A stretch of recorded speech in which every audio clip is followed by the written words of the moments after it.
Thousands of drivers around the country have been nabbed by those red light cameras at intersections. You may be one of them. Get this, though. Los Angeles now, one of 500-plus cities to utilize those cameras, is pulling the plug. Why? Well, CBS News national correspondent Ben Tracy reports the system not only managed to be unpopular, but it's also a money loser. Like most folks in Los Angeles, Abigail Stone spends a lot of time in her car, so it was only a matter of time before she got caught by the eye in the sky. When I started going through it, I swear it was green, because I wouldn't have gone through it, and all of a sudden, boop. Los Angeles has 32 red light cameras at various intersections around the city. Since 2004, they have caught 180,000 drivers breaking the law, yet only about 60% of them ever paid the whopping $500 tickets. The city was reportedly losing $1.5 million a year on the program.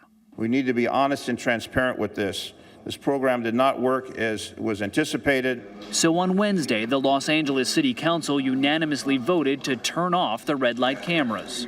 We want safe intersections, but there's not any data that proves that this was making these intersections safer. At least 32 cities nationwide have turned on red light cameras, only to switch them back off, either because of court orders, collection issues, or data showing they don't improve safety. That's really what's important here, and that the people of LA will be safer because of the end of this program.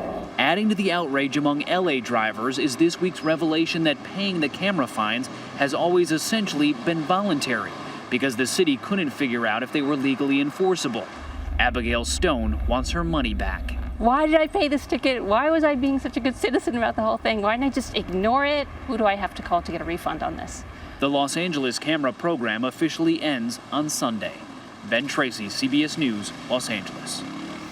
Joining us now, CBS News legal analyst Jack Ford, and I hope Abigail is watching because we're going to get an important question answered for her in just a second. But first, as you look at this issue in LA, there was some talk about the legality and whether or not they could legally enforce it. Right. So what kind of criteria do they need? Well, we've actually seen some courts around the country, Erica, who have thrown these out. The highest court, for instance, in Minnesota said it's unconstitutional. And they said the reason is this. The way it works right now, you're looking at a light right there, and if you get a picture in the mail of a car that has your license plate on it, and it says you violated the law, bang, here's the picture, essentially, we're saying you're guilty.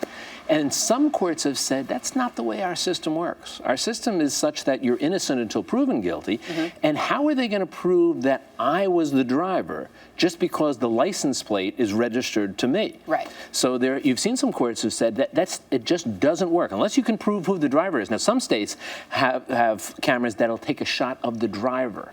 And in that situation, the courts have said that's fine. Other states have also said, by the way, it's not enough to just throw the photograph on the table and say, bang, you're guilty. Somebody has to come in and prove that this is a legitimate photograph, that the camera was working at the time.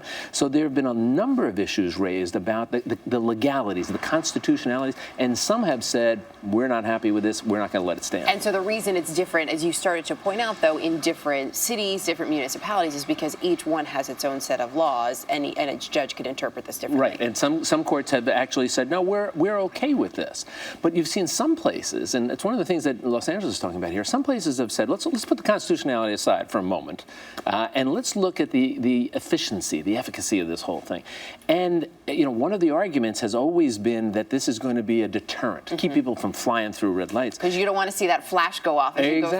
Exactly. But some jurisdictions have said, we're finding the opposite. We're finding that it's actually become a danger because people are so conscious of it that they'll jam their brakes on beforehand. And some have claimed that there's a higher incidence of rear-end strikes now because people are so concerned about that. So it's not really working out in some cases. Then there are people like Abigail, who we met in the piece, who paid her fine and says, I want my money back. Exactly. Jack, you're the lawyer. Can she get it back? The answer is this is not as if you bought something at a grocery store and opened it up and said, it's not what I wanted, give me my money back.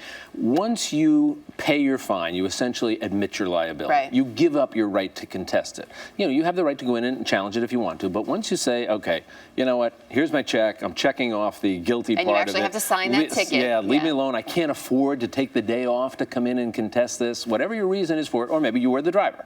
Whatever your reason is, once it's done, it's pretty much done. So even though if Los Angeles turns around and says administratively we're not going to do this anymore, chances are not going to get your money back. Not getting the money back.